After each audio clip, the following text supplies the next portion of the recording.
Use your headphone.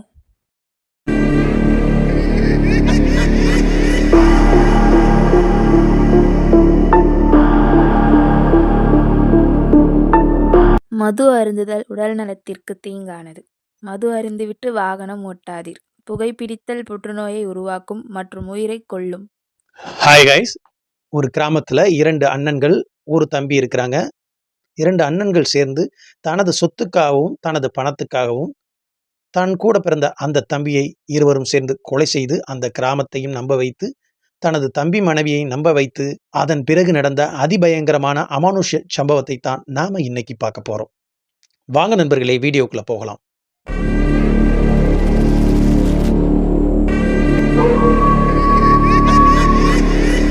வணக்கம் நண்பர்களே, நான் உங்கள் சண்முக பிரபு. வெல்கம் டு மாய மர்மங்கள்.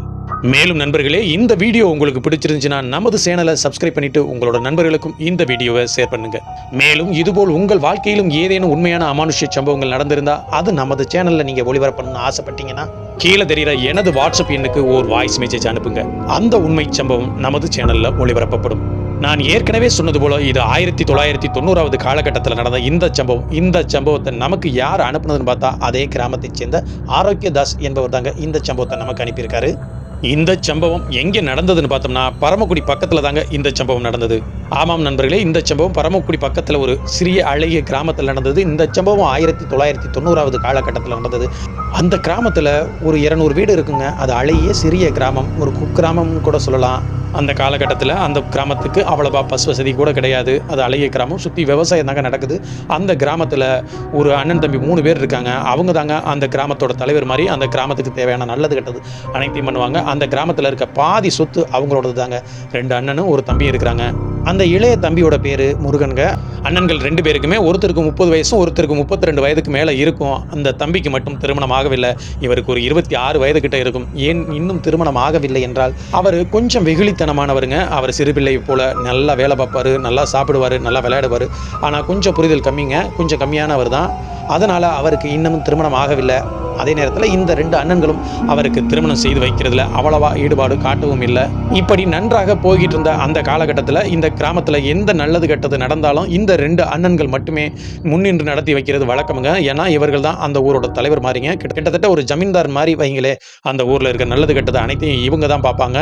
அந்த காலகட்டத்தில் இந்த கிராமத்தைச் சேர்ந்த அனைத்து நபர்களும் மற்றும் அவங்க சொந்தக்காரங்கள் அனைவருமே சேர்ந்துக்கிட்டு, அண்ணே தம்பி முருகனுக்கு ஏதாவது ஒரு பொண்ணை பார்த்து கல்யாணம் பண்ணி வைங்கண்ணே, அவனுக்கு வயசாகிட்டே போகுது, நல்ல பையன் தானே, கல்யாணம் பண்ணி வைங்கண்ணே அப்படின்னு சொல்லி கேட்கும்பொழுது இந்த சுவாமிநாதன் மற்றும் அந்த வைத்தியநாதன் 2 பேரும் சேர்ந்து இவனுக்கு யாருப்பா பொண்ணு கொடுப்பாங்க, இவன் பண்ணுறது பூரா சின்ன பிள்ளைத்தனமாக இருக்குதே, பொண்ணு யார் கொடுப்பாங்க, நீங்களே பாருங்கள், ஒரு பொண்ணை பார்த்துட்டு வாங்க, நாம கல்யாணம் பண்ணி வைப்போம் அப்படின்னு சொல்லும் பொழுது அந்த கிராமத்தார்களும் அண்ணன் உங்களுக்கு இருக்கிற வசதி வாய்ப்புக்கு நீங்கள் யார்கிட்ட பொண்ணு கேட்டாலும் கொடுப்பாங்கண்ணே, நீங்கள் கேளுங்கண்ணே அப்படின்னு சொல்லும்போது அப்படியெல்லாம் நான் கேட்டு ஒரு பொண்ணோட வாழ்க்கையை வீணாக்க விரும்பலை, நீங்களே ஒரு பொண்ணை பாருங்க அப்படின்னு அந்த கிராமத்தார்கள்ட்ட இந்த 2 அண்ணன்மார்களும் வேண்டா வெறுப்பா சொல்லிடுறாங்க. இந்த சம்பவத்துக்கு அப்புறம் அந்த கிராமத்தார்கள் மற்றும் சொந்தக்காரங்க தீவிரமா அந்த பையனுக்கு ஒரு பொண்ணு தேடுறாங்க. ஏன் இந்த கிராமத்தார்களும் அந்த சொந்தக்காரங்களும் இந்த முருகனுக்கு பொண்ணு பார்க்கறதுல அவ்வளவு தீவிரம் காட்டுறாங்கன்னா, இந்த முருகன்கிற அந்த பையன் கொஞ்சம் வெகுளித்தனத்தோடு இருக்கிற அந்த பையன் தான். வேற எந்த ஒரு பிரச்சனையும் அவன்கிட்ட கிடையாது. எல்லோரிடத்திலும் அன்பாகவும் சமமாகவும் சம உரிமையோட பழகிற அந்த பையன் எந்த பாகுபாடும் இல்லாம அந்த கிராமத்தில் இருக்க அனைவர்ட்டையும் சமமா பழகிட்டு இருக்கான். அதனால அவன்கிட்ட இந்த கிராமத்தார்கள் ரொம்ப பாசமா இருப்பாங்க.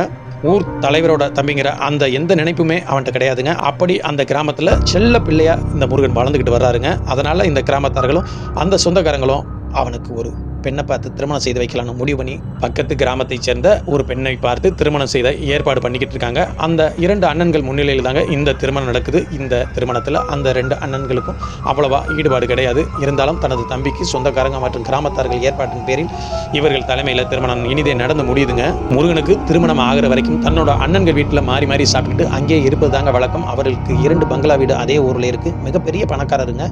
அந்த தோட்டம் துறவு பண்ணையில் என்னென்ன வேலை இருக்கோ அதெல்லாம் பார்த்துக்கிட்டு அந்த வீட்டிலே சாப்பிட்டுக்கிட்டே தன்னோட காலத்தை ஓட்டிக்கிட்டு இருந்த இந்த காலகட்டத்தில் அவனுக்கு திருமணம் ஆயிருச்சு. இப்பொழுது அவனுக்கும் ஒரு வீடு தேவைப்படுகிறது. இந்த 2 அண்ணன்களும் சேர்ந்து என்ன முடிவு பண்ணுறாங்கன்னா, பக்கத்தில் இருக்க மாந்தோப்பில் ஒரு பண்ணை வீடு மாதிரி சின்ன வீடு இருக்குது. அந்த வீட்டில் இவர்கள் இருவரையும் தங்க வைக்கிறாங்க தனி குடித்தனமாக. இவர்கள் வாழ்க்கையும் நன்றாக தங்க போகுது. இந்த 2 அண்ணன்களும் சேர்ந்து இந்த முருகன் கொஞ்சம் புத்தி பேதலிச்சவன், இவன் எப்படி குடும்பம் நடத்த போறான் அப்படின்னு அக்கம் பக்கத்தில் இருக்கவங்க மற்றும் கிராமத்தார்கள் ஊராற்றெல்லாம் சொல்லி வச்சிருக்காங்க. ஆனால் அந்த கிராமத்தார்களுக்கும் சொந்தக்காரங்களுக்கெல்லாம் தெரியுங்க, முருகன் கொஞ்சம் வெகுளித்தனமானவன் தான், ஆனால் புத்தி பேதலிச்சவன் கிடையாது. அவன் தன் மனைவியோட அந்த ஓட்டு வீட்டில் அந்த மாந்தோப்புல மிகவும் சந்தோஷமா காலத்தை கடத்திக்கிட்டு இருந்தாங்க. இந்த காலகட்டத்தில் அந்த கிராமத்திலையும் சொந்தக்காரர்கள் மத்தியும் தன்னோட மனைவி மூலமாக முருகன்ட்ட ஒரு விஷயத்த சொல்றாங்க.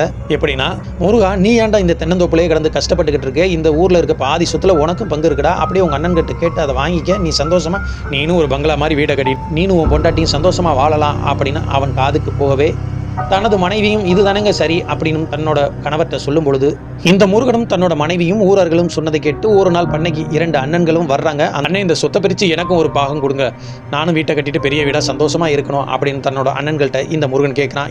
இதில் அதிர்ச்சி அடைந்த அந்த 2 அண்ணன்களும் ஒருவர் முகத்தை ஒருவர் பார்த்துக்கிறாங்க. கூடவே கிராமத்தைச் சேர்ந்த நிறைய பேர் அந்த மாந்தோப்பில் வேலை செஞ்சுக்கிட்டு இருக்காங்க. தன்னோட தம்பி மனைவியும் அங்கேயே நிற்கிறா. உடனே என்ன பதில் சொல்வது என்று தெரியாமல் உடனே முருகனை தோளில் தட்டி கொடுத்து, உனக்கு இல்லாததாடா, உனக்கு தராமலா போகிறோம், கண்டிப்பாக உனக்கு செய்கிறோம்டா, கூட சீக்கிரம் பிரிச்சிருவோம்டா அப்படின்னு சொல்லிட்டு அந்த இடத்தை விட்டு போகிறாங்க. அதற்கப்புறம் 2 அண்ணன்களும் சேர்ந்து செய்த செயல் தாங்க மிகவும் கொடூரமானது, மிகவும் பயங்கரமானது. அப்படி என்ன ஒரு கொடூரமான செயலை அவங்க பண்ணினாங்கன்னா, இந்த தம்பி மனைவியும் தலைப்பிரசவத்துக்காக 8வது மாதமே தனது தாய் வீட்டுக்கு போயிடுறா. அந்த காலகட்டத்தில் மறுபடியும் தனது அண்ணன்கள் வீட்டிலேயே சாப்பாடு, அங்கேயே தங்குறதுமா இவன் இருக்கிறான். ஒரு நாள் இரவு அதீத மழை, ஒரு 11 மணி இருக்கும். அந்த காலகட்டத்தில் இவர்கள் ஏற்கனவே முடிவு செய்தது போல் என்ன முடிவு செஞ்சுருக்காங்கன்னா, இந்த முருகனுக்கு அடிக்கடி வலிப்பு வருங்க. கிட்டத்தட்ட 6 மாத காலத்துக்கு ஒரு தடவை கண்டிப்பாக வலிப்பு வரும். அதை காரணம் கட்டி இவனை தீர்த்து கட்டிட்டோம்னா இந்த சொத்துல 1 பைசா கூட அவனுக்கு சேராமல் நம்ம பார்த்துக்கலாம் அப்படின்னு 2 பேருமே முடிவு பண்ணி பக்கத்து கிராமத்தை சேர்ந்த போதை நபர்கள் அவங்க 2 பேர்ட்டையும் தகவலை சொல்லி அவங்களுக்கு தேவையான பணத்தை கொடுத்துட்டு அந்த இரவுல அதே வீட்டில் அவங்க 2 பேரையும் யாருக்கும் தெரியாம தங்க வச்சிருக்காங்க. 11 மணி இருக்கும். எல்லாரும் தூங்கி கொண்டிருந்த அந்த நேரத்தில் ஜோன்னு மழை பெய்யுதுங்க. இந்த நேரத்தில் இந்த 2 அண்ணன்களும் சேர்ந்து அந்த 2 நபர்களும் சேர்ந்து இந்த முருகனை மெதுவாக எழுப்புறாங்க. இந்த முருகன் மெதுவாக எழுந்து என்னென்ன அப்படின்னு சொல்லி கேட்கும்பொழுது, நம்ம பண்ணைக்கு போகணும்டா, வேலை இருக்குது, வாடா போவோம் அப்படின்னு சொல்லி அவனை அங்கிருந்து எழுப்பி வெளியில் கூட்டி வந்து அண்ணன்களோட மனைவி குழந்தையெல்லாம் வீட்டுக்குள்ளே தான் படுத்திருக்காங்க. அவர்களுக்கும் தெரியாமலே இந்த 4 பேரும் சேர்ந்து அந்த தம்பியை வெளியில் கூட்டிகிட்டு வந்து அந்த மழை அதிகமாக பெய்யுதுங்க. அந்த மழை இடி மின்னலோட சத்தத்தில் இங்கே நடக்கிற எந்த விஷயமும் யாருக்குமே கேட்காத பாரு அந்த முருகனை இந்த 4 பேரும் சேர்ந்து அடிச்சே கொள்றாங்க. இவர்களோட அடி தாங்காம அந்த முருகனும், அண்ணே என்னை எதுக்கு அடிக்கிறீங்க, எதுக்குன்னே அடிக்கிறீங்கன்னு சொல்லி கத்தி கத்தி பார்க்குறான். அந்த நேரத்தில் ஒருவர் வாயை கட்டி அந்த இடத்திலே அவனை அடித்து அந்த இடத்திலே கொலை செய்கிறாங்க. இவர்கள் 4 பேரும் சேர்ந்து அவனை அடித்து கொன்னதுக்கான எந்த தடையுமே இல்லாமல் அந்த மழையும் சேர்ந்து அவனுக்கு சரி செஞ்சிருச்சுங்க. இந்த இடத்துல அவன் துடித்து அந்த முருகன் இறந்து போயிட்டான். அதிகாலை ஒரு 3 மணி இருக்கும். 3 மணி வாக்கில் இந்த 2 அண்ணன்கள் சேர்ந்தும் அந்த இடத்துல கபட நாடகம் போட்டு கத்தி ஊரை கூப்பிடுறாங்கங்க. இவர்கள் என்ன சொல்லி கூப்பிடுறாங்க அப்படின்னா, ஐயோ என் தம்பிக்கு வலிப்பு வந்துருச்சுன்னு சொல்லி அவனோட கையில் ஒரு சாவி கொத்தை கொடுத்துக்கிட்டு கையை பிடிச்சிக்கிட்டு சும்மா ஆட்டிக்கிட்டு இருக்காங்க. இந்த நேரத்தில் இந்த 2 அண்ணன்களோட மனைவிமார்கள் குழந்தைகள்லாம் வந்துட்டு அக்கம் பக்கத்தில் இருந்த அனைவரும் எழுந்து ஓடி வர்றாங்க. ஐயோ மறுபடியும் என் தம்பிக்கு வலிப்பு வந்துருச்சுங்க, என்ன ஆச்சுன்னே தெரியல, எந்திரிக்க மாட்டான், சீக்கிரம் வண்டி எடுங்க, ஹாஸ்பிட்டலுக்கு கூட்டிட்டு போகலாம் அப்படின்னு ஏற்பாடு பண்ணும்பொழுது அதே கிராமத்தைச் சேர்ந்த ஒரு வயதான அம்மா வந்து இந்த தம்பியோட நாடியை பிடிச்சி பார்க்குறாங்க. அவர்களும் கதறி அழுது கொண்டே, தம்பி முருகன் போயிட்டாயா அப்படின்னு சொல்லி அந்த அம்மாவும் சேர்ந்து கத்துறாங்க. கிராமத்தை சேர்ந்த அனைவரும் கூடி வேடிக்கை பார்க்குறாங்க. அவர்களும் தலையிலையும் மார்லையும் அடிச்சுக்கிட்டு அழுகுறாங்க. இந்த மாதிரி முருகனுக்கு இப்பொழுதுதான் திருமணம் ஆச்சு, இந்த மாதிரி ஆயிடுச்சு, தன்னோட பொண்டாட்டி தாய் வீட்டுக்கு பிரசவத்துக்காக போயிருக்க நேரத்தில் இந்த மாதிரி மறுபடியும் வலிப்பு வந்து இந்த மாதிரி ஆயிடுச்சுன்னு ரொம்ப கவலைப்பட்டுக்கிட்டு இருக்காங்க. அந்த நேரத்தில் அதே கிராமத்தை சேர்ந்த ரவி அப்படிங்கிற ஒருத்தர் மட்டும் மெதுவாக பக்கத்தில் வந்து அவனோட முகத்தை பார்க்குறாரு. அவனோட முகத்தில் சிறிய காயங்கள் உதட்ட ஓரத்துல எல்லாம் தெரியுது. இந்த 2 அண்ணன்களும் பக்கத்தில் இருக்கும் பொழுது இவர் சந்தேகத்தோட அவர்களை பார்த்தே கேட்குறாருங்க மெதுவாக, அண்ணே வலிப்பு வந்தது சரிண்ணே, வலிப்பு வந்தா எப்படி முகத்துல உதட்டோடத்துல சின்ன சின்ன காயங்கள் இருக்கு, வாயில ரத்தம் வந்தது மாதிரி இருக்கனே அப்படின்னு இந்த 2 அண்ணன்களை பார்த்து கேட்கும் பொழுது அந்த 2 அண்ணன்களும் அவனை ஒரு மாதிரி முறைச்சு பார்த்துட்டு, வலிப்பு வந்ததுனால அவன் உதட்ட கடிச்சுக்கிட்டான்டா, அதான்டா ரத்தம் வந்துருச்சா அப்படின்னா அவன் தோல்ல கையை வச்சு அழுத்தி அவனை முறைச்சு பார்த்தபடியே சொல்றாங்க. மேற்கொண்டு அந்த கிராமத்தர்கள் யோசிச்சு முடிவு எடுக்கிறதுக்கெல்லாம் முன்னவே இவங்க அடுத்து ஆக வேண்டிய அனைத்து வேலையையும் செய்ய சொல்றாருங்க. இந்த கிராமத்தை சேர்ந்த அனைவர்கிட்டையும் இவங்க 2 பேரும் தான் ஊர் தலைவர்கள் மாதிரி அந்த கிராமத்துக்கு தேவையான அனைத்து விஷயத்தையும் செய்கிறதுனால அவர்கள் சொல்கிற அந்த செயலை அந்த கிராமத்தை சேர்ந்த அனைவரும் தட்டாமல் செய்கிறாங்க. இந்த நேரத்தில் இந்த சந்தேகமாக கேட்ட அந்த ரவியை தனியாக கூட்டிகிட்டு போயிட்டு அந்த ரவியை எப்படி சரி கட்டணுமோ அப்படி அவனை சரி கட்டி அவன் கை நிறைய பணத்தை கொடுத்து, இந்த விஷயம் இதற்கு மேலே ஊரில் யாருக்காவது தெரிஞ்சுன்னா நீ உயிரோடு இருக்க மாட்டேன், நீ சந்தேகப்பட்டது உண்மைதான், இது இப்படியே இருந்துடட்டும் அப்படின்னு அந்த ரவியை மிரட்டுற தோணியில் இவங்க 2 பேரும் பேசிட்டு அவன் கை நிறைய பணத்தை கொடுத்ததுக்கப்புறம், கை நிறைய பணத்தை பார்த்துட்டேன், இதுக்கப்புறம் நான் யானே வாயை திறந்து இதெல்லாம் போய் பேச போகிறேன் போகிறேன். இந்த 2 அண்ணன்களுக்கும் அந்த ரவியும் உடந்தையாக போயிடுறாரு. இந்த விஷயம் மேற்கொண்டு கிராமத்தில் எந்த நபருக்கும் தெரியாமல் முடியுது. இந்த மனைவியும் கிராமத்திலிருந்து நேர அங்கு வந்ததுக்கப்புறம் தன்னோட கணவனை பார்த்து ஓணும் அழுது புலம்பி நிறைமாத கர்ப்பிணியாக இருக்கிறா. அழுதி புலம்பி கத்துறா, தேம்புறா, எப்படி இறந்துச்சுன்னு கேட்கும் பொழுது அந்த கிராமத்தார்களும் இந்த 2 அண்ணன்களும் சேர்ந்து அந்த பெண்ணை அப்படியே நம்ப வச்சுறாங்க. ஏன்னா முருகனுக்கு திருமணம் ஆனதுக்கு அப்புறமும் 2 தடவை இதே மாதிரி ஃபிக்ஸ் வந்து அவரை காப்பாற்றுறதுக்கு ரொம்ப கஷ்டப்பட்டுருக்காங்க. அதனால் இந்த விஷயத்தை அந்த மனைவியும் நம்பிடுறாங்க. இந்த மனைவியும் அந்த விஷயத்தை உண்மைனா அப்படியே நம்பிடுறாங்க. இதற்கப்புறம் அந்த முருகனுக்கு அதே கிராமத்தில் நல்லடக்கம் செஞ்சு அன்னைக்கு எல்லாம் நல்லபடியாக நடந்து முடிஞ்சிருது. இந்த அடக்கம் செய்கிற நிகழ்ச்சியெல்லாம் நடந்து முடிஞ்சதுக்கப்புறம் ஒரு 15 நாட்கள் கழிச்சுங்க அந்த முருகனோட மனைவியை கூப்பிட்டு அந்த பெண்ணுக்கு தேவையான பணத்தை கொடுத்துட்டு அவங்க தாய் வீட்டுக்கே அவங்கள அனுப்பி விட்டுறாங்கங்க. இந்த சம்பவத்துக்கு அப்புறம் கிராமத்தில் இருக்க ஒரு சில பேருக்கு இந்த 2 அண்ணன்கள் மேலே சந்தேகம் வர ஆரம்பிக்குது. அதே நேரத்தில் அந்த மனைவிக்கும் சிறிய சந்தேகம் வர ஆரம்பிக்குது. நம்ம கணவன் நல்லா தான் இருந்தார், ஃபிக்ஸ் 2 தடவை வந்திருக்குது, ஆனால் இறக்குற அளவுக்கு போயிருக்குமா, எனக்கு சந்தேகமாக இருக்குது அப்படின்னு அவர் மனசிலே வச்சுக்கிட்டு வேறு யார்கிட்டையும் கேட்க முடியாது. இந்த 2 அண்ணன்களை மீறி இந்த கிராமத்தைச் சேர்ந்த யாரும் முடிவெடுக்க முடியாது. இந்த கிராமத்தைச் சேர்ந்தவர்கள் மனசில் அந்த சந்தேகம் இருந்தாலும் அந்த சந்தேகத்தை தனது குடும்பத்துக்குள்ளே தான் பேசிக்கிறாங்களே ஒழிய அந்த கிராமத்தில் வேறு ஒருவருக்கும் அந்த தகவலை பரப்பிவிட அவங்க நினைக்கல. ஏன்னா இந்த தகவல் அவங்களுக்கு தெரிஞ்சிருச்சுன்னா அந்த 2 அண்ணன்களும் எப்படி நடந்துக்குவாங்க அப்படின்னா இந்த கிராமத்தில் இருக்கவங்க அனைவருக்குமே தெரியும். ஏன்னா அவங்க பணபலத்தில் ரொம்ப அதிகமாக இருக்கிறாங்க. அந்த கிராமத்தில் இருக்க பாதி சொத்தே அந்த 2 அண்ணன்கள்கிட்ட தாங்க இருக்குது. அந்த சொத்தில் ஒரு பங்கை இந்த முருகனுக்கு கொடுக்கக்கூடாது அப்படிங்கிறதுக்காகத்தான் இப்போ இந்த முருகனையும் அடிச்சே கொண்டு இருக்காங்க. அவர்களுக்கு தெரியாது அதற்கப்புறம் அவர்கள் எப்படியெல்லாம் அனுபவிக்க போறாங்க அந்த முருகனோட ஆன்மாவால. இதற்கப்புறம் 1 மாத காலங்கள் கடந்திருக்குங்க.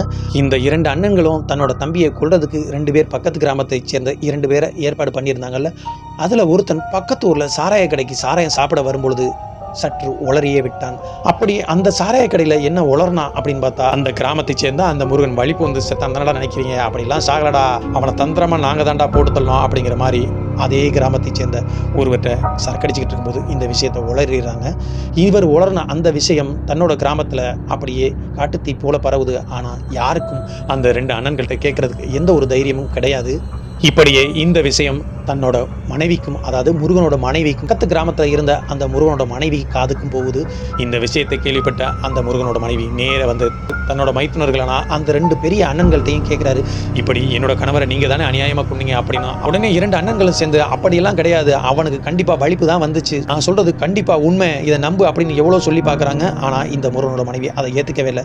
நீ சொல்கிறது கண்டிப்பாக உண்மைனா இதே ஊரில் இருக்க காளி கோயிலில் வந்து ஊரார்கள் முன்னிலை நீ வந்து சத்தியம் பண்ணு, அப்புறம் நான் நம்புகிறேன் அப்படின்னு சொல்லி அந்த முருகனோட மனைவி அவங்க 2 பேரையும் கூப்பிடும் பொழுது சத்தியம் தானே, கண்டிப்பாக நான் பண்ணுறேன் அப்படின்னு சொல்லிட்டு அந்த காளி கோயிலில் வந்து அவங்க 2 பேருமே சத்தியம் பண்ணுறாங்க. இவன் இயற்கையாக வலிப்பு வந்து தான் செத்தான், நாங்கள் இவனை எதுவுமே பண்ணவே இல்லை அப்படின்னும் அதே கோயிலை வச்சு சத்தியம் பண்ணுறாங்கங்க. உடனே கிராமத்தார்கள் அனைவரும் சரி அவன் இயற்கையை தானே இறந்தான், அவனுக்கு சேர வேண்டிய பங்கை அவனோட பொண்டாட்டி பேரில் எழுதி வச்சிருங்க அப்படின்னு அந்த கிராமத்தார்கள் மற்றும் சொந்தக்காரங்கள்லாம் சொல்லும் பொழுது இந்த அண்ணன்கள் 2 பேரோட சுயரூபத்தை மறுபடியும் காட்ட ஆரம்பிக்கிறாங்க. என் தம்பியே போயிட்டான், வந்து 1 வருஷம் தான் இவன் கூட வாழ்ந்தான், அவளுக்கு தேவையானதெல்லாம் கொடுத்து விட்டேன், அவங்க வேலையை மட்டும் நீங்கள் பாருங்கடா, என் குடும்பத்தோட விஷயத்தை நான் பார்த்துக்கிறேன், இதற்கு மேலே இந்த விஷயத்தில் யாராவது தலையிட்டீங்கன்னா இங்கே நடக்கிறதே வேற அப்படின்னு மிரட்டி அந்த கிராமத்தார்கள் அனைவரையும் போய் சொல்லிட்டு இந்த தம்பி மனைவியும் உனக்கு தேவையானதை கொடுத்து அனுப்பிட்டேன், இதற்கு மேலே ஏதாவது பிரச்சனை பண்ணினா அதுக்கப்புறம் நடக்கிறதே வேற, நீ போய் சேரு அப்படின்னு மிரட்டி அனுப்பி விடுறாங்க. இந்த சம்பவத்துக்கு அப்புறம் அந்த முருகனோட மனைவி என்னால் இவர்கள்ட்ட நியாய நீதியை என்னால் வாங்க முடியாது, காளியாத்தா நீ இருந்தால் நீயே பார்த்துக்க அப்படின்னு மண்ணை வாரி இறைச்சிட்டு அந்த இடத்துலேருந்து அந்த முருகனோட மனைவியும் போயிடுறா. இந்த சம்பவத்துக்கு அப்புறம் அவர்கள் வாழ்க்கையில் நடந்ததுதாங்க மிகப்பெரிய அமானுஷ்ய புயல். அப்படி என்ன நடந்துச்சுன்னு பார்த்தோம்னா அந்த 2 பேர் முதல்ல அடிச்சு அவனை கொன்னாங்கல்ல, அந்த முருகனை அடிச்சு கொண்டாங்கல்ல அந்த 2 குடிகாரர்கள், பக்கத்து கிராமத்தை சேர்ந்த அந்த 2 குடிகாரர்களில் ஒருத்தர் அதே கிராமத்தில் அதே முருகனோட கிராமத்துக்கு பக்கத்தில் இருக்க ஒரு சின்ன பாலத்து வழியாக இரவு நேரத்தில் தனியாக வந்துக்கிட்டு இருக்காங்க. எங்கோ போயிட்டு இரவு நேரத்தில் அந்த கிராமத்தோட எல்லையில் ஒரு சின்ன பாலம் இருக்குங்க. ஒரு பக்கம் பாலமும் இன்னொரு பக்கம் கம்மாக்கரை, நடுவில் சிறிய மண் ரோடு, அது வழியாக தாங்க அவனோட கிராமத்துக்கு போகணும். அந்த வழியாக அவன் போய்கிட்டு இருக்கும் பொழுது அந்த பாலத்தில் யாரோ உட்காந்துருக்க மாதிரி தெரியுதுங்க. இவனும் கொஞ்சம் போதையில் அந்த வழியாக நடந்து போகிறாங்க. அவன் இரவு 11-12 மணி இருக்கும் அந்த நேரத்தில் நடந்து போயிட்டுருக்கான். இந்த நேரத்தில் இந்த பாலத்தில் எவன்டா உட்காந்துருக்குது அப்படின்னு சொல்லிட்டு இங்கே இருந்தே குரலை கொடுக்குறாங்க. இவனும் போதையில் தான் இருக்காங்க. இவனுக்கு கொஞ்சம் பயம் இருந்தாலும் முன்னோக்கி நடந்து போகிறான். ஏன்னா அந்த பாலத்தை தாண்டி போனது தான் தன்னோட கிராமத்துக்கு போகணும். இந்த நேரத்தில் யாரா இந்த இடத்துல உட்காந்துருக்குதுன்னு சொல்லிட்டு மறுபடியும் டே யாரா நீ அப்படின்னு சொல்லி கூப்பிடும்பொழுது அப்பொழுது அங்கிருந்த அந்த உருவம் மெல்ல எழுந்து இவன் பக்கமாக திரும்பி பார்க்குதுங்க. இவன் பார்த்து அப்படியே ஷாக் ஆகி போகிறாங்க. என்னன்னா தான் அடித்து கொன்ற அதே முருகன் தனக்கு முன்னால் அப்படியே தத்ரூபமாக நிற்கிறாங்க. இவன் எப்படி அடித்து கொண்டானோ அதே மாதிரி மழையில் நனைஞ்சபடியே உடம்பெல்லாம் ஈரமாகி போய் வாயில் ரத்தம் கசிஞ்சபடியே இவனை நோக்கி கண்கள் சிவந்து மெதுவாக நடந்து வர்றாங்க. இந்த காட்சியை பார்த்து மிரண்டு போனவன் அப்படியே அலறியபடியே கத்தி அப்படியே வாய்க்காலுக்குள்ள பிறண்டு விழுந்து மல்லாக்க விழுந்தபடியே தன்னோட கண்ணு மொழி ரெண்டும் பார்த்த வெடிக்கே அவன் முருகன் எப்படி வாயில ரத்தம் வந்து இறந்தானோ அதே மாதிரி இறந்து கிடந்தாங்க. இதை காலையில் போகும்பொழுது அந்த வழியாக போனவங்க உடம்பு பார்த்து அவனோட கிராமத்துக்கு தகவல் சொல்லி அவனை அங்கிருந்து தூக்கிட்டு போனாங்க. தன்னை அடிச்சே கொன்ன அந்த ஒருத்தனை அந்த முருகனோட ஆன்மா ஒருத்தனை பழி வாங்கிருச்சு. மற்றும் தன்னோட 2 அண்ணன்கள் மற்றும் இன்னொருத்தன் பாக்கி இருக்கானே அவனை என்ன பண்ண போகுது அப்படின்னு அந்த கிராமத்தார்கள் மிகவும் ஆவலோட இருக்காங்க. நான் இந்த கிராமத்தை சேர்ந்த அவர்கள் அவங்ககிட்ட எந்த விஷயத்தையும் கேட்க முடியாது. ஆனால் இந்த முருகனோட ஆன்மா அவன்களை பழிவாங்க ஆரம்பிச்சிருச்சு அப்படின்னு அந்த கிராமத்தை சேர்ந்த அனைவரும் ரொம்ப சந்தோஷமா இருக்காங்க. இந்த காலகட்டத்தில் இன்னொருத்தனும் இதே மாதிரி பழியாகிறாங்க. அவன் எப்படி இறந்தான்னா, இந்த முதலாவது நபர் அந்த வாய்க்காலில் தண்ணிக்குள்ள விழுந்து இறந்தான்ல, அந்த காலகட்டத்திலேருந்தே அவன் பிரம பிடிச்ச மாதிரி பித்து பிடிச்ச மாதிரியே அப்படியே அதே கிராமத்தில் அவங்க வீட்டில் சரியாக கூட சாப்பிடாம அப்படியே இருந்ததாகவும், கிட்டத்தட்ட ஒரு வார காலகட்டத்தில் அதே வீட்டில் அவங்களோட கிராமத்தில் அதே வீட்டில் முற்றத்தில் தூக்கு போட்டு அவனும் இறந்து போயிடுறாங்க. இந்த சம்பவம் முருகனோட கிராமத்துக்கு தெரிய வருது. இதில் முருகனோட கிராமத்தில் இருக்கவங்க அனைவருமே ரொம்ப சந்தோஷப்படுறாங்க. இந்த 2 அண்ணன்களும் காதுபடவே அதற்கப்புறம் பேச ஆரம்பிக்கிறாங்க. அந்த 2 பேருமே செத்து போயிட்டாங்க, இன்னும் 2 பேரும் பாக்கியிருக்காங்க, எப்போ இவங்க மாட்டுவாங்கன்னு தான் நாங்கள் காத்துக்கிட்டு இருக்கோம் அப்படிங்கிற மாதிரியே அந்த கிராமத்தில் இருக்கவங்கலாம் கொஞ்சம் வெளிப்படையாகவே பேச ஆரம்பிச்சிட்டாங்க. இந்த சம்பவத்துக்கு அப்புறமுங்க அந்த 2 அண்ணன்களுக்கும் மிகவும் பயம் தொற்றி கொண்டு அடுத்து என்ன செய்ய போகிறோம் அப்படின்னு சொல்லி முடிவு பண்ணி இவர்கள் பக்கத்தில் இருக்க மந்திரவாதிகள் நிறையா வேற கூட்டிகிட்டு வந்து தன்னோட வீட்டுக்கெல்லாம் கட்டு போட்டு சில மாந்திரிக பூஜையெல்லாம் செஞ்சு தன்னோட தம்பியோட ஆன்மா இங்கே வராத அளவுக்கு சில பல பூஜைகள்லாம் பண்ணி பார்க்குறாங்க. ஆனால் எந்த விஷயம் ஈடுபடவே இல்லை. ஒரு நாள் இரவு நேரத்தில் இந்த இளைய அண்ணன் அந்த சாமிநாதன் வீட்டுக்கு முன்னாடி நாய்கள்லாம் நிறைய குலைச்சிக்கிட்டே வர்ற மாதிரி சத்தம் கேட்குது.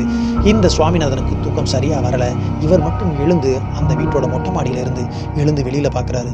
இவர் கண்ட காட்சி இவரால் நம்பவே முடியாது. அந்த அளவுக்கு இவர்கள் தம்பியை எப்படி அடித்து கொண்டாங்களோ அதே மாதிரி அவரோட தம்பி கால்கள்லாம் நொண்டி நொண்டி அப்படியே மெதுவாக தன்னோட கேட்டு மேலே கையை வச்சபடியே இவர்கள் வீட்டையும் அதே நேரத்தில் இவனோட அண்ணனை நேராக பார்த்து முறைச்சபடியே அங்கே நிற்கிறாங்க. இந்த காட்சியை மிரண்டு போய் அப்படியே அவனோட தம்பியை பார்த்தபடியே இருக்கான். ஆனால் முருகனால் அந்த கேட்டை தாண்டி உள்ள அன்னைக்கு வர முடியலை. அதே கேட்டில் நின்று தன்னோட அண்ணனை பார்த்து செய்கையிலே சொல்கிறாங்க. அப்படி சொல்லிட்டு போகிறான். பார்த்து மிரண்டு போன அந்த சுவாமிநாதன் வேகமாக படிக்கட்டில் இறங்கி வந்து தன்னோட அறைக்கு போய் கதவை சத்திக்கிட்டு அன்று இரவு அப்படியே படுத்துறாரு. இவர் விடிய விடிய தூங்கலை. காலையில் எழுந்ததுக்கப்புறம் ஆளாக தன்னோட அண்ணன்ட்ட போய் நடந்த விஷயத்தை பூரா சொல்கிறாரு. இதில் அவங்களோட அண்ணன் வைத்தியநாதன் அரண்டு போயிடுறாருங்க. என்னடா சொல்கிற, நீ சொல்கிறதெல்லாம் உண்மை? ஆமாண்ணே, அவங்க 2 பேரையும் போட்டு தள்ளிட்டான். இப்போ நம்ம வீட்டை நோக்கி தான் வந்திருக்கான். அடுத்து நம்ம தான் டார்கெட்டு. நம்ம என்ன தான் பூஜை பண்ணாலும் இவன்கிட்ட இருந்து நம்ம தப்பிப்போமான்னு தெரியலண்ணே அப்படின்னு சொல்லி அழுகிறாரு. அப்போ தாங்க அந்த மூத்த அண்ணன் வைத்தியநாதனும் உணர்றாரு. சொத்துக்கும் பணத்துக்கும் ஆசைப்பட்டு தன்னோட கூட பிறந்தா தம்பியே நம்ம கொண்டுட்டோம்டா. அவங்க 2 பேரையும் அவன் ஆன்மாவாக வந்து கொண்டுட்டான். இப்பொழுது உன் வீட்டுக்கு வந்துட்டான். உனக்கப்புறமும் என் வீட்டுக்கு கண்டிப்பாக வருவான் அப்படின்னு வருத்தப்படுறாரு. என்னன்னே சொல்கிற அப்படின்னு இந்த சுவாமிநாதன் அலறியபடி கேட்க, அப்படிலாம் ஒன்றும் நடக்காதரா, அப்படிலாம் நடக்காத அளவுக்கு தான் நம்ம பூஜை பண்ணியிருக்கமே அப்படின்னு இந்த வைத்தியநாதன் அவர்கிட்ட சொல்லும் பொழுது, அண்ணே இதற்கு மேலே ஒரு நாளைக்கு கூட இந்த இடத்துல நான் இருக்க மாட்டேன் அப்படின்னு நேர வீட்டுக்கு வந்து தன்னோட குடும்பத்தார்கிட்ட தனக்கு நடந்த அனைத்து விஷயத்தையும் ஒன்று விடாமல் சொல்லிடுறாங்க. தான் என்ன பண்ணினேன், அதற்கப்புறம் என்ன நடந்துச்சு அப்படின்னு தன்னோட மனைவி கிட்ட மொத்த விஷயத்தையும் சொல்லும் பொழுது சுவாமிநாதோட மனைவியும் தலையில் அடிச்சுக்கிட்டு அழுகுறாங்கங்க. அடப்பாவி, அநியாயமாக அந்த பையனை கொண்டுட்டியடா, அந்த பையன் உனக்கு துரோகம் பண்ணிச்சு அப்படி நிலையில மாறலையும் அடிச்சுக்கிட்டு அழுகுறாங்க.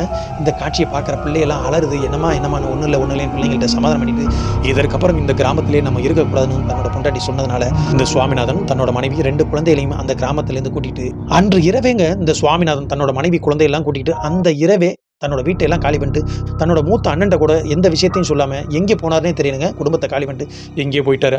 அதற்கப்புறம் இந்த மூத்த அண்ணன் வைத்தியநாதனும், அதாவது இந்த முருகனை வச்சு அடிச்சே கொண்டாங்களே அதே வீட்டில் எப்படி இறந்தாருன்னே தெரியாமல் அனாதையா இறந்து போய் கிடந்தாருங்க. அவர் வீடு வேறங்க. இந்த சுவாமிநாதன் வீட்டில் வச்சு தாங்க இந்த முருகனை அடிச்சு கொண்டாங்க. அந்த சுவாமிநாதன் வீட்டுக்கு வெளியில் இந்த முருகன் எப்படி இறந்து கிடந்தாரோ அதே மாதிரி ஒரு இரவு நேரத்தில் அந்த வீட்டுக்கு போய் அவர் எப்படி இறந்தாருன்னு கூட அந்த கிராமத்தை சேர்ந்த யாருக்குமே தெரியல, அந்த குடும்பத்தை சேர்ந்த யாருக்குமே தெரியல. அந்த வைத்தியநாதனும் அங்கே இறந்து போய் கிடந்தாருங்க. இந்த வைத்தியநாதனை நல்லடக்கம் செய்கிறதுக்கு கூட அந்த சுவாமிநாதனும் அந்த சுவாமிநாதனோட குடும்பம் எங்கே இருக்காங்கன்னு தெரியாதனால அவங்களுக்கு தகவலும் சொல்லாமல் இவரோட நல்லடக்கம் அனைத்தும் முடிஞ்சிருதுங்க. ஒரு 7 நாள் நடந்து முடிஞ்சிருக்குங்க. அதே கிராமத்தை சேர்ந்த இந்த ரவின்னு ஒருத்தர் ஏற்கனவே சொன்னல, இது காய மாதிரி தெரியுது, அடிச்சு கொண்டது மாதிரியே தெரியுது அப்படின்னு சந்தேகப்பட்டு கை நிறைய பணத்தை வாங்கிட்டு போனார் இல்லைங்க அந்த ரவி. அந்த ரவிக்கும் அந்த 7 நாளைக்கு அப்புறம் திடீர்னு ஒரு பிக்ஸ் வருதுங்க. இந்த முருகன் எப்படி பிக்ஸ் வந்து துடிப்பாரோ அதே மாதிரி அந்த ரவியும் பிக்ஸ் வந்து துடிக்கிறாரு. சொல்றாருங்க. இது கிட்டத்தட்ட 1 மாத காலங்கள் விட்டு விட்டு நடக்குது. அந்த 1 மாதம் காலங்கள் கடந்ததுக்கு அப்புறமாக அந்த ரவியோட உடம்புல இந்த முருகனோட ஆன்மா வந்து பேச ஆரம்பிக்குதுங்க. நேர அந்த ரவியை காளி கோயிலுக்கு கூட்டிட்டு வராங்க. அந்த காளி கோயிலை வச்சு அந்த பூசாரி விபூதியை போட்டு கேட்கும் பொழுது அவனுக்கு நடந்த அனைத்து விஷயத்தையும் ஒன்று விடாமல் அப்படியே ரவி சொல்கிறாங்க.